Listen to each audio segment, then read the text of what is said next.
Black pilot told to wait outside by airline staff. Minutes later, she shuts the entire company down. Maya Davis had always been told she flew like she was born with wings. But on that fateful November morning at Meridian Airlines headquarters, those wings were clipped by 7 words that would change everything. Captain Davis, we need you to wait outside. She never imagined those words would ignite a chain reaction that would bring one of America's oldest airlines crashing to the ground. Not from the sky, but from the weight of its own corruption. The morning fog clung to the tarmac of O'Hare International Airport as Maya navigated her way through the sprawling terminal complex. At 37, she carried herself with the quiet confidence that came from logging over 12,000 flight hours across every continent except Antarctica. Her uniform was impeccable, 4 gold stripes on each sleeve catching the fluorescent lights as she pulled her pilot's case behind her. Maya checked her watch. 5:15 a.m. The briefing for Flight MD 207 to San Francisco was scheduled for 5:30, giving her just enough time to grab coffee from the crew lounge before meeting her co-pilot. The familiar pre-flight ritual usually calmed her nerves, but today felt different. After months of applying, interviewing, and testing, today marked her first day as senior captain at Meridian Airlines, one of the country's most prestigious carriers. The crew lounge door swung open as Maya approached, releasing the aroma of freshly brewed coffee and the low murmur of early morning conversations. Inside, pilots and flight attendants huddled around tables, reviewing flight plans or scrolling through phones. Maya made her way to the coffee station, aware of the subtle shift in the room, the momentary pause in conversations, the curious glances. She'd grown accustomed to being a novelty. According to the most recent industry statistics, less than 3% of commercial airline pilots were black women.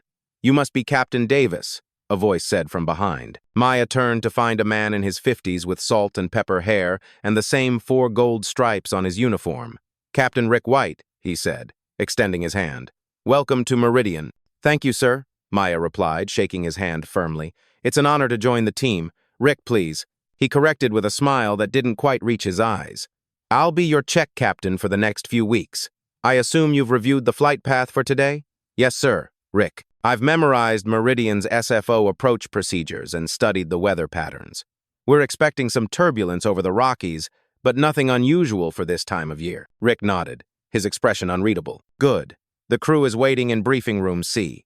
I'll meet you there in 5. As he walked away, Maya felt a knot forming in her stomach. Throughout her career, she'd learned to read people quickly, a necessary skill when your life depended on clear communication with strangers in a cockpit. Something about Rick's demeanor set off warning bells. She'd encountered countless men like him, men who smiled while silently calculating all the ways you might fail. Maya took a deep breath and poured her coffee, adding a splash of cream. As she stirred, she caught sight of her reflection in the metallic surface of the coffee machine. Her father's words echoed in her mind. "You'll have to be twice as good to get half as far." She'd lived by those words, graduating top of her class at the Air Force Academy, serving 8 years as a military transport pilot, including 3 tours in Afghanistan before transitioning to commercial aviation. The briefing room buzzed with activity when Maya entered. 6 flight attendants and her co-pilot, First Officer Jake Chen, were already seated around the table. Jake, a young Asian-American pilot with just under 5 years of commercial experience, stood as she entered. "Captain Davis," he said with a genuine smile, "I've heard great things. Looking forward to flying with you." Before Maya could respond, Executive Operations Director Tom Barrett entered the room, followed by Rick. Tom, a tall man with a perpetual frown etched into his face, cleared his throat. "There's been a change of plans," he announced, deliberately avoiding Maya's gaze. "Captain White will be taking command of Flight 207 today. Captain Davis, we need you to wait outside while we reassign you." The room fell silent. Maya felt all eyes on her as heat crept up her neck. "May I ask why?" she said, struggling to keep her voice even. "I was scheduled for this flight weeks ago." Tom glanced at Rick before responding. "It's a matter of experience. San Francisco is a challenging approach, and given your unfamiliarity with our protocols, with all due respect," Maya interrupted. "I've flown into SFO 50-plus times over the past decade, including during severe weather conditions. My qualifications were thoroughly reviewed during the hiring process." "Captain Davis," Tom said, his tone hardening, "this isn't up for discussion. Please wait outside." For a moment, Maya considered arguing further, but decided against it. This wasn't the hill to die on. Not yet, anyway. With as much dignity as she could muster, she nodded, set down her flight documents, and walked out. The hallway felt colder than it had moments before. Maya leaned against the wall, her mind racing. In her 15 years of flying, she'd faced discrimination in countless forms, from passengers requesting a different pilot upon seeing her, to colleagues making snide comments about affirmative action. But this felt different, more calculated, more deliberate. 10 minutes passed before the door opened again. Instead of Tom or Rick, it was Jake who emerged, looking uncomfortable. "I'm sorry about that, Captain," he said, keeping his voice low. "For what it's worth, I think it's bull." "Nonsense. What did they say after I left?" Maya asked. Jake hesitated. "They claimed it was standard procedure for new captains," but he trailed off, glancing down the hallway. "Look, I've been here 3 years. I've seen 4 new captains start. None of them got pulled from their first flight." A familiar heaviness settled in Maya's chest. "Thanks for telling me. There's more," Jake said, leaning closer. "I've been assigned as White's co-pilot, but they want you to shadow Flight 422 to Seattle. It's a short hop. They're saying it's to acclimate you to company procedures." He made air quotes with his fingers. Maya nodded slowly. "And who's captaining that flight?" "Hal Wilson." The name struck like a hammer blow. Hal Wilson, Meridian's most senior captain, and, according to industry gossip, a man who had vocally opposed diversifying the pilot ranks. Maya had never met him, but his reputation preceded him. "I see," she said quietly. "Maya, Captain," Jake corrected himself. "If you want to file a complaint, I'll back you up." Maya considered the offer. A complaint on her first day would brand her as difficult, regardless of the merits. She'd spent her career navigating these treacherous waters, knowing when to speak up and when to bide her time. "Let me handle Flight 422 first," she decided. "But I appreciate the offer, Jake. Not everyone would stick their neck out like that." He nodded, understanding the unspoken calculation. Good luck with Wilson. He can be old-fashioned. Maya almost laughed at the euphemism. "I've dealt with old-fashioned before." As Jake walked away, Maya's phone vibrated in her pocket. It was a text from her younger sister, Zoe. "Knock him dead on your first day, sis. So proud of you." Maya stared at the message, emotions warring within her, pride in how far she'd come, anger at the situation, and determination not to let this setback define her. She typed back a quick reply. "All good here. Tell you about it tonight," and tucked the phone away. Flight 422 to Seattle became Maya's personal purgatory.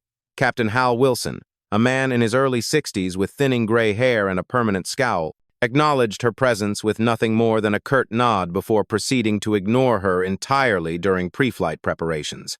The first officer, a nervous-looking man named Peter Lawson, shot her occasional apologetic glances but remained silent. Maya sat in the jump seat behind them, observing as they went through the checklist. Wilson's methodical approach to flight preparation was impressive, she had to admit.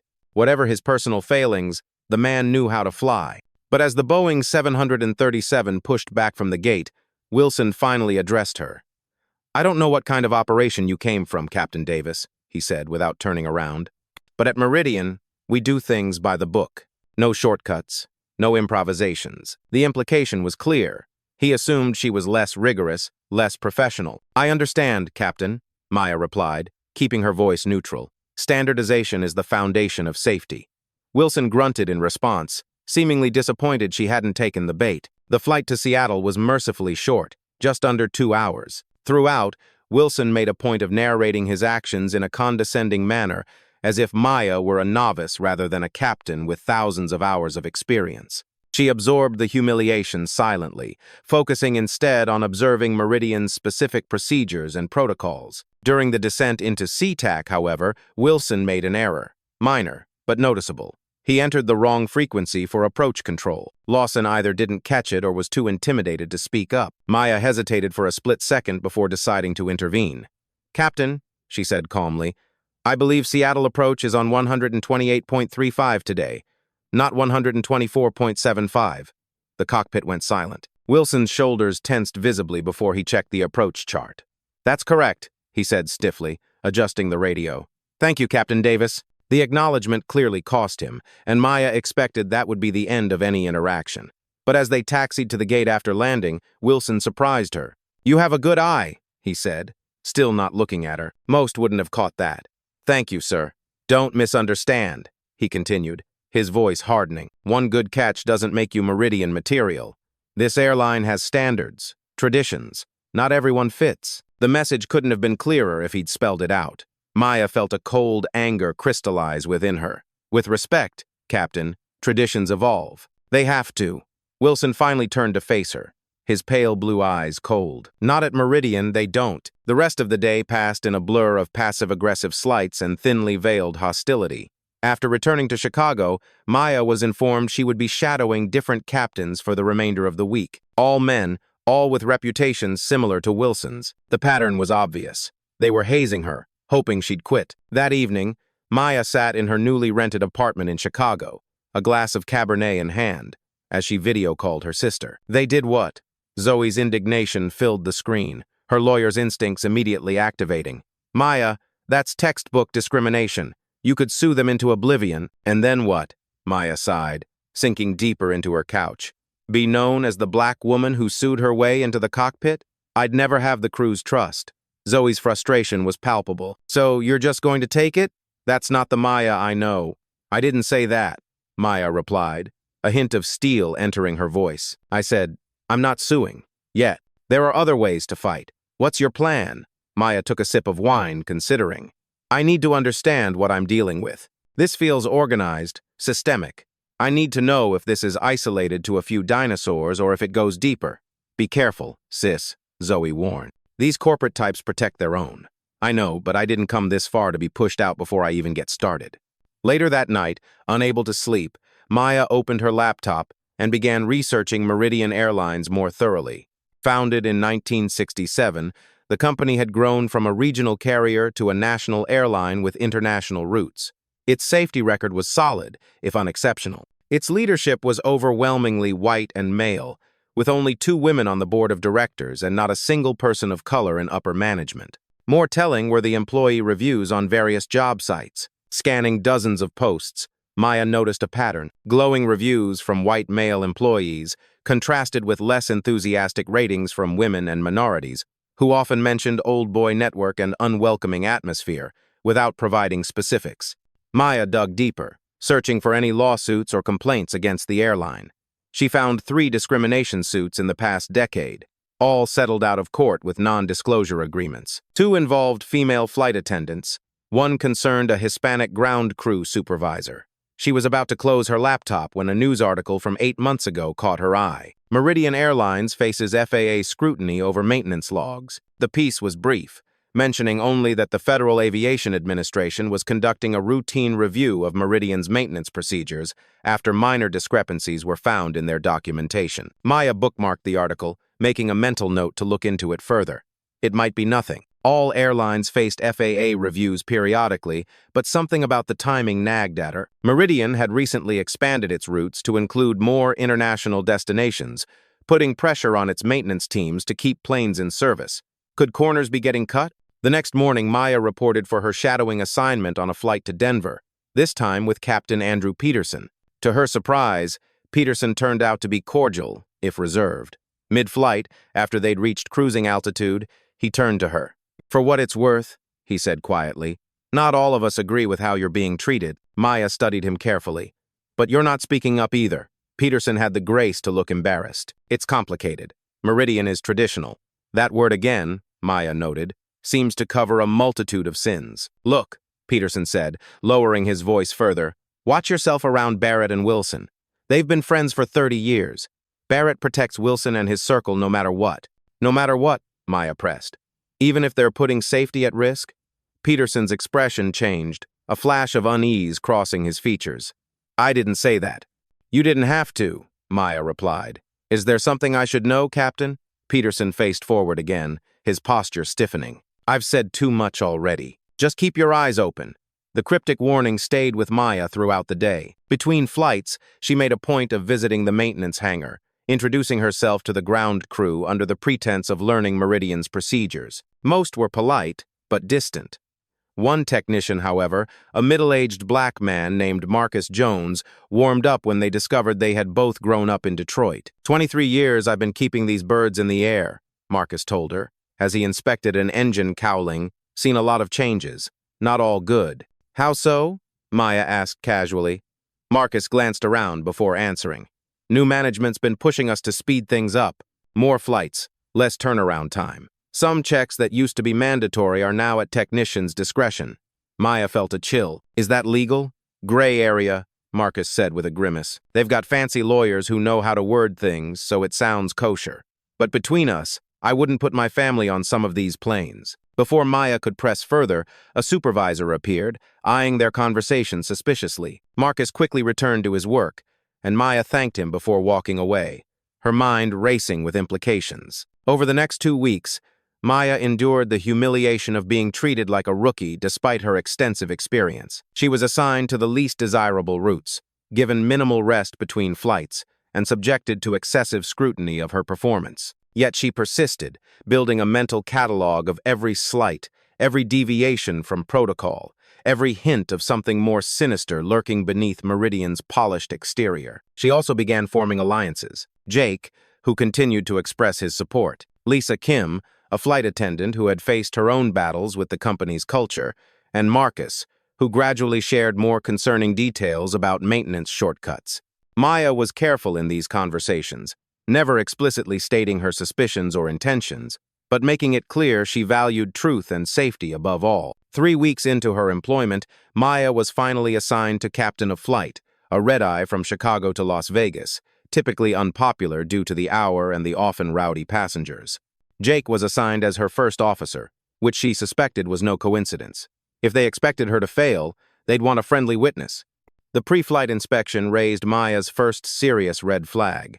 Examining the maintenance log, she noticed discrepancies in the dates of several routine checks. When she questioned the ground crew, they assured her everything was within parameters. Not satisfied, Maya insisted on a more thorough inspection, delaying the flight by 20 minutes, a cardinal sin in the airline industry's on-time departure culture. "Are you sure that's necessary, Captain?" Jake asked nervously, as Maya meticulously went through the aircraft systems. "Dispatch is already asking about our delay." "Better 20 minutes late than not arriving at all," Maya replied, continuing her checks. Something doesn't add up in these logs. She eventually cleared the aircraft for departure, but filed a detailed report, noting her concerns. The flight itself went smoothly, but upon their return to Chicago the next morning, Maya was summoned to Tom Barrett's office. Barrett wasted no time on pleasantries. "Captain Davis, I understand you delayed Flight 889 last night with an unnecessary inspection." Maya sat straight, meeting his gaze. The maintenance log showed inconsistencies that warranted further examination. "Our ground crew cleared that aircraft," Barrett said dismissively. "You overruled them based on what, exactly? A feeling? Based on my 15 years of experience and FAA regulations that require complete and accurate documentation before flight," Maya countered. The intake valve inspection dates didn't align with the service records. Barrett's expression darkened. "Captain Davis, at Meridian, we value efficiency alongside safety. Delays cost this company thousands of dollars. If you can't trust our established procedures, perhaps this isn't the right environment for you." The threat hung in the air between them. Maya recognized the trap: either back down and ignore potential safety issues, or stand her ground and risk her position. "Mr. Barrett," she said carefully, "are you suggesting I should overlook discrepancies in maintenance logs?" "I'm suggesting you should trust the expertise of our maintenance teams who have decades of experience with these aircraft." Maya nodded slowly. "I see. Would you mind putting that directive in writing for my records?" Barrett's face flushed. "That won't be necessary. Just use better judgment in the future." "I always do," Maya replied, rising to leave. "Safety is my primary judgment call. Always." As she walked out, Maya knew she had just escalated the conflict beyond repair. Barrett wouldn't forget the challenge, and neither would his allies. She was now officially a problem. That night, in her apartment, Maya spread out all the notes she'd been collecting, a web of inconsistencies, warning signs, and policy violations that had become impossible to ignore. The picture they painted was disturbing. Meridian Airlines appeared to be systematically cutting corners on maintenance, pressuring employees to overlook issues, and creating a culture where raising concerns was discouraged and punished. Maya knew what she had to do, but the consequences would be severe. Her career, which she had built meticulously over decades, would likely never recover.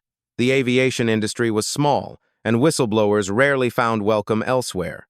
Still, she thought of her father, a man who had taught her that integrity wasn't a luxury, but a necessity. Flying isn't just a job, he'd told her when she earned her first pilot's license at 19. It's a sacred trust. People put their lives in your hands. Maya picked up her phone and dialed a number she'd saved weeks ago, but hoped never to use. "Zoe Davis," her sister answered, her lawyer voice in full effect. "It's me," Maya said. "I need your help, and I need you to connect me with that friend of yours at the FAA. There was a pause on the line. "You're sure about this?" Maya looked at the evidence read before her. "I've never been more sure of anything in my life." "Okay," Zoe said simply. "Tell me everything." The next morning, Maya prepared for her scheduled flight to Boston, with a strange calm settling over her. She had spent hours with Zoe outlining her observations, cross-referencing regulations, and preparing documentation. At 3 a.m., after Zoe had finally gone to sleep on Maya's couch, Maya had sat alone in the darkness, contemplating the path ahead. "Hey everyone, thanks for staying with me through this story so far. It means the world to me. If you're enjoying this journey with Captain Maya Davis, please hit that subscribe button and drop a comment letting me know where you're watching from. I'd love to connect with you all and hear your thoughts on this story of courage and integrity.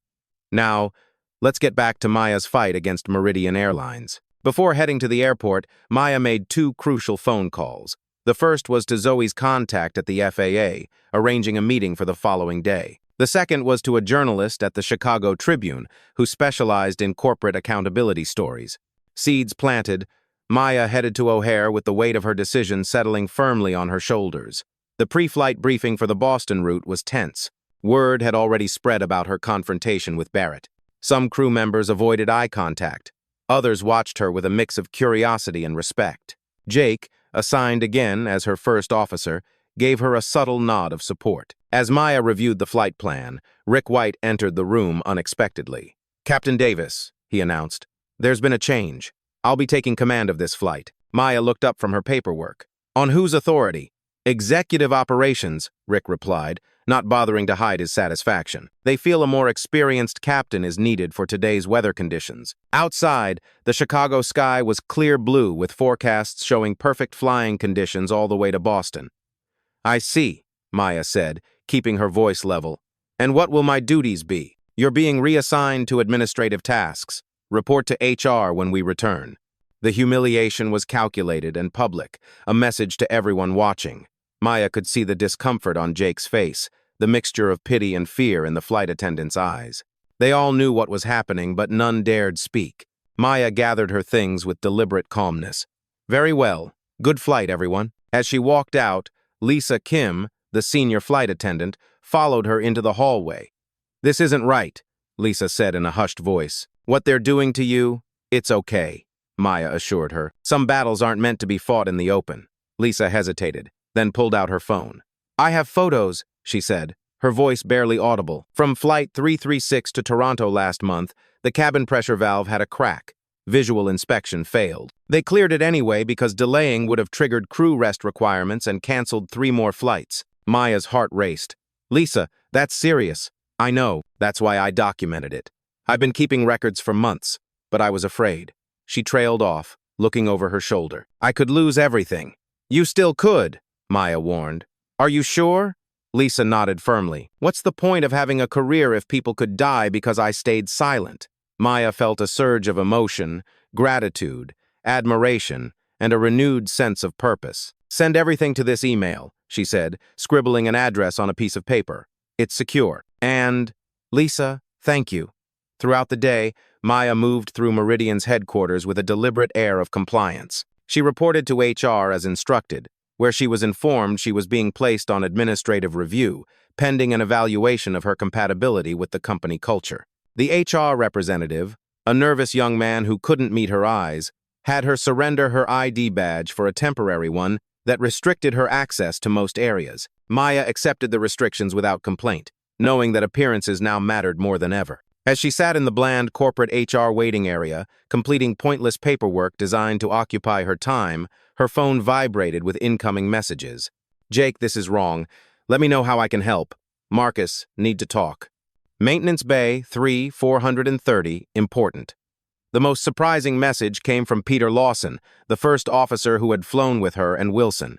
Not all of us are like them. Some of us remember why we became pilots. By 430, Maya had finished the busy work assigned to her and made her way to the maintenance area. Her restricted badge wouldn't grant her access, but Marcus was waiting by a side entrance, looking nervous. "I shouldn't be doing this," he said as he let her in. "But someone needs to know what's happening." Inside the cavernous hangar, Marcus led her to a quiet corner behind a parked 737. "They're falsifying records," he said, without preamble. "Not just fudging dates. Actual structural issues are being downgraded or ignored." Maya felt her blood run cold. How widespread? At least 30% of the fleet has maintenance issues that should ground them for proper repairs, but management keeps pressuring us to sign off. When someone refuses, he trailed off. "What happens?" Maya pressed. "They disappear, transferred, fired for unrelated reasons, or worse, accidents." "What do you mean, accidents?" Marcus lowered his voice further. "Paul Decker, best mechanic I ever worked with, started raising concerns about the engine mounts on the 787 seconds last year. 3 weeks later, he fell from a maintenance platform. Broken back, career over. Company called it employee negligence. Didn't even pay his medical." Maya processed this, her suspicions crystallizing into certainty. "Marcus, would you be willing to go on record about this?" The fear in his eyes was answer enough. "I've got 3 kids, Captain. This job is all I have." "I understand," Maya said gently, "but if something happens, if a plane goes down because of these practices," Marcus's expression hardened. "I know. That's why I'm talking to you now. But I can't be the face of this. I just can't." "You don't have to be," Maya assured him. "There are other ways to get the truth out." As they parted, Marcus handed her a USB drive. "Flight logs, maintenance records, internal memos. I've been collecting them for months, just in case. Be careful who sees this." That night, Maya methodically reviewed everything. Marcus's files, Lisa's photos, her own observations, and information from other sympathetic employees who had reached out throughout the day. The pattern was undeniable and horrifying. Meridian Airlines had been systematically compromising safety for profit, pressuring employees to overlook serious issues and retaliating against anyone who raised concerns. At midnight, she called Zoe. "We have enough," Maya said without greeting. "More than enough." "Send me everything," Zoe replied, instantly alert despite the hour. "I'll review it tonight and update the FAA contact." "There's something else," Maya added. "I need you to look into an accident. Paul Decker, maintenance technician, workplace injury about a year ago. You think it wasn't an accident? I think nothing at Meridian happens by accident." The next morning, Maya reported for her administrative duties with the serene expression of someone who had made peace with difficult choices. Throughout the day, she noticed increased scrutiny. Security guards watching her movements, IT personnel checking the computer she was using, executives walking past the glass-walled room where she sat with suspicious frequency. They knew something was coming, they just didn't know what. At 2 p.m., Maya was summoned to the executive conference room. Inside, she found Tom Barrett, Rick White, Hal Wilson, and 2 men she recognized as Meridian's legal counsel. Barrett didn't invite her to sit. "Captain Davis," he began, his tone clipped, "it has come to our attention that you've been accessing restricted areas and soliciting information from employees beyond your clearance level." Maya remained silent, waiting. "Furthermore," Barrett continued, "you appear to be collecting internal documents and communicating with outside entities about company matters in direct violation of your confidentiality agreement." Still, Maya said nothing. Barrett's face reddened at her calm. "Do you have anything to say for yourself? Am I being fired, Mr. Barrett?" Maya asked simply. "We're offering you the opportunity to resign." One of the lawyers interjected smoothly, "with a generous severance package, provided you sign an NDA covering all aspects of your employment with Meridian." Maya allowed herself a small smile. "And if I decline, then you'll be terminated for cause," Barrett snapped. "Your pilot's record will reflect insubordination, failure to follow company procedures, and creating a hostile work environment. Good luck flying for anyone after that." Maya nodded thoughtfully, as if considering their offer. Then she removed a folder from her bag and placed it on the conference table. "Before I respond," she said calmly, "you should know that at 9 a.m. this morning, my attorney submitted a comprehensive report to the Federal Aviation Administration detailing systematic safety violations at Meridian Airlines. The report includes falsified maintenance records, documented instances of planes flying with known defects, and testimony from multiple employees about pressure to overlook safety concerns." The room went deadly silent. The lawyers exchanged alarmed glances. "Additionally," Maya continued, At noon today, the Chicago Tribune received similar documentation, along with evidence of retaliatory practices against employees who raised safety concerns. Their investigative team is particularly interested in the case of Paul Decker and the suspicious circumstances of his accident. Barrett's face had drained of color. "You're bluffing." A third copy of all documentation has been placed in secure storage, with instructions for release to every major news outlet and aviation authority worldwide in the event of any accidents befalling me or those who provided information.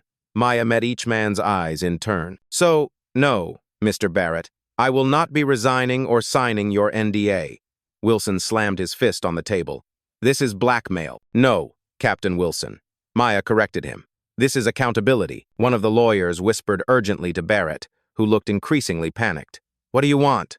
Barrett finally asked, his voice hoarse. "I want you to ground every aircraft with maintenance discrepancies immediately. I want a full safety audit conducted by an independent third party, and I want written assurance that no employee who cooperated with my investigation will face retaliation."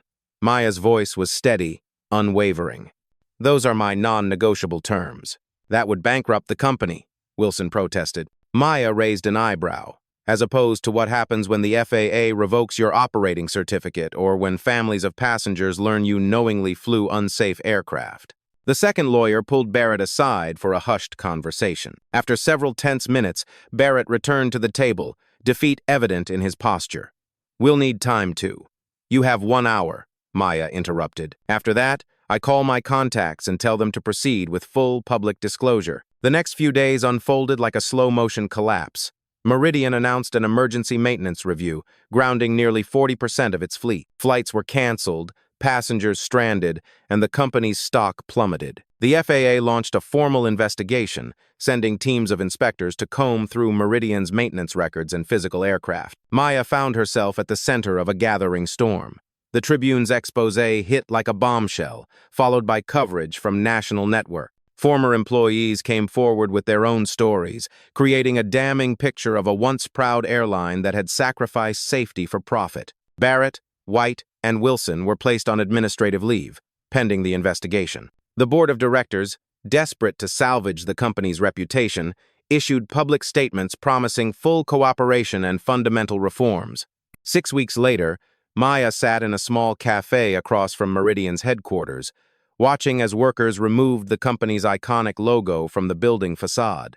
The airline had filed for bankruptcy protection after the FAA revoked its operating certificate, citing willful and systemic disregard for basic safety protocols. Jake slid into the seat across from her, looking both exhausted and oddly energized. "It's official. Atlantic Airways is purchasing Meridian's assets and offering positions to all certified staff, except the executives under investigation, of course."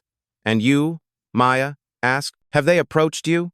"Senior First Officer Track," Jake confirmed with a smile. "You?" Maya sipped her coffee.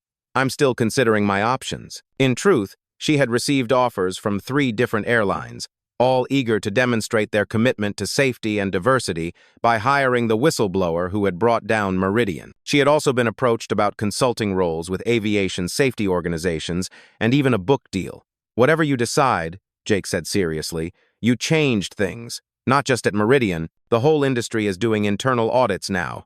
Afraid they'll be next." Maya thought about the cost, the stress, the fear, the sleepless nights wondering if she was doing the right thing. She thought about Marcus, who had been hired as Atlantic's head of maintenance quality control, about Lisa, now training to become a safety officer, about all the employees who had risked everything to stand for what was right. Most of all, she thought about the passengers who would never know how close they had come to disaster, how many lives had been saved by people brave enough to speak up. "We all change things," she corrected Jake gently, "all of us together."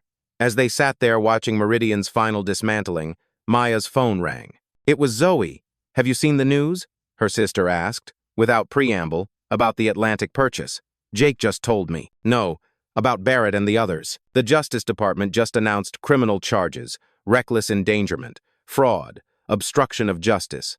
They're facing actual prison time." Maya closed her eyes, a complex emotion washing over her. Not satisfaction exactly, but a sense of completion, of justice served.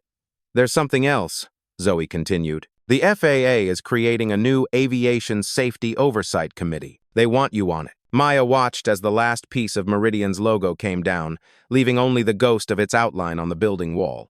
"Tell them I'll consider it," she said. 3 months later, Captain Maya Davis guided a Boeing 787 Dreamliner into the skies above Chicago, the 4 gold stripes on her sleeve catching the morning sunlight. Atlantic Airways Flight 207 to San Francisco climbed smoothly through scattered clouds, carrying 243 passengers who had placed their trust in her hands. In the first officer's seat beside her, a young black woman named Tasha Williams monitored the instruments with focused precision. "Beautiful day for flying," Maya commented as they reached cruising altitude. "Perfect," Tasha agreed. After a moment's hesitation, she added, "Captain, I just wanted to say what you did at Meridian. It's why I kept pursuing aviation when everyone told me to give up." Maya smiled, remembering her own journey and all the obstacles she had overcome. "The sky belongs to all of us." First Officer Williams. Never forget that. As they soared above the clouds, Maya thought about the words that had started it all. "Captain Davis, we need you to wait outside," and how they had set in motion events that transformed an industry. Sometimes, she reflected, the most important journeys begin with the door closing in your face. But the sky has no doors, only horizons waiting to be crossed. Late that evening, as Maya completed her flight log in Atlantic's Modern Operations Center, she noticed a framed quote on the wall that hadn't been there during her previous rotation. It was from her testimony before the Congressional Transportation Committee, words she had spoken when asked why she had risked everything to expose Meridian's practices. "In aviation, the truth isn't just a virtue, it's a necessity. The sky forgives many things, but it never forgives lies." She touched the frame lightly, remembering the day she had spoken those words, how her voice had trembled slightly, but her conviction had remained unshakable. In that moment, surrounded by powerful men who had never faced the barriers she had overcome, Maya had found a strength she hadn't known she possessed, not just the courage to speak truth to power, but the wisdom to understand that some battles transcend personal interests. The aviation industry was changing, slowly perhaps, and with resistance from those who clung to outdated traditions, but changing nonetheless. Atlantic had implemented a blind application process for new pilots, focusing on qualifications rather than names or backgrounds. They had revamped their reporting systems to protect whistleblowers and established an independent safety council with actual authority to ground aircraft without fear of retaliation. And across the industry, other airlines were following suit, recognizing that diversity wasn't just a buzzword, but a safety asset. Different perspectives, spotting different potential problems, creating a more robust system. Maya's phone buzzed with a message from Zoe. "Dinner tomorrow. Big news to share."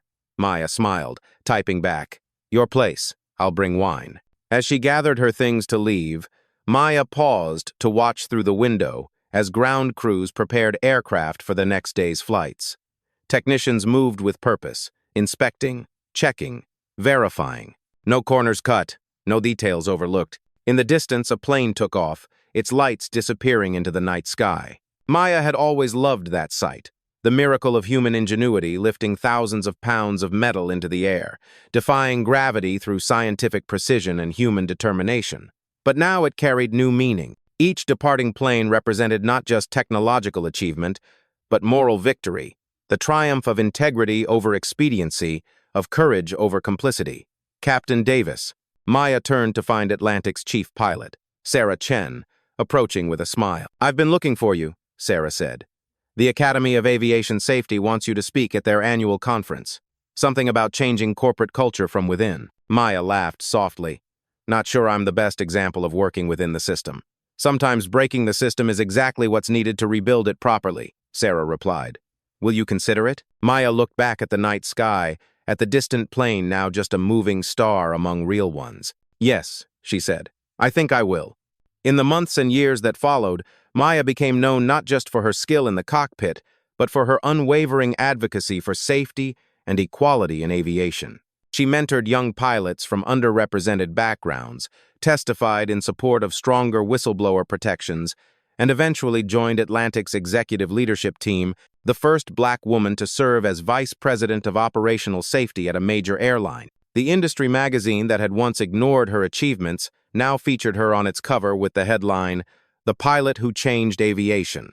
Inside, The article detailed how one woman's stand against discrimination had uncovered a web of dangerous practices and ultimately transformed an industry's approach to both diversity and safety. Maya kept the magazine not out of vanity, but as a reminder, for the days when progress seemed too slow, when old attitudes resurfaced in new guises, when the temptation to accept good enough threatened to override the demand for excellence.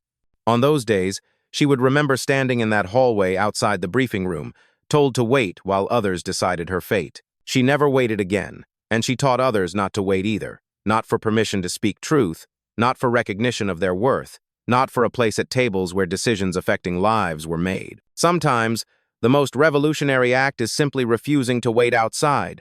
On the 5th anniversary of Meridian's collapse, Maya received an unexpected email.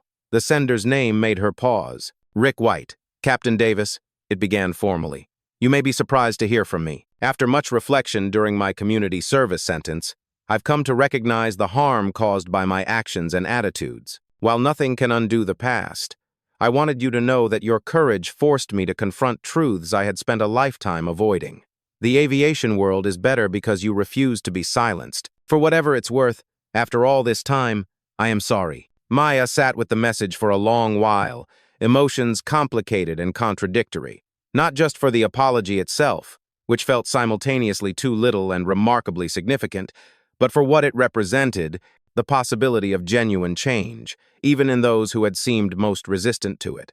She thought of her father, who had passed away 2 years earlier, and how proud he had been to see her vindicated. She thought of Tasha Williams, now a captain herself, mentoring the next generation. She thought of all the planes landing safely every day because people had found the courage to prioritize lives over profits. Finally, Maya typed a simple reply. Apology accepted, Captain White.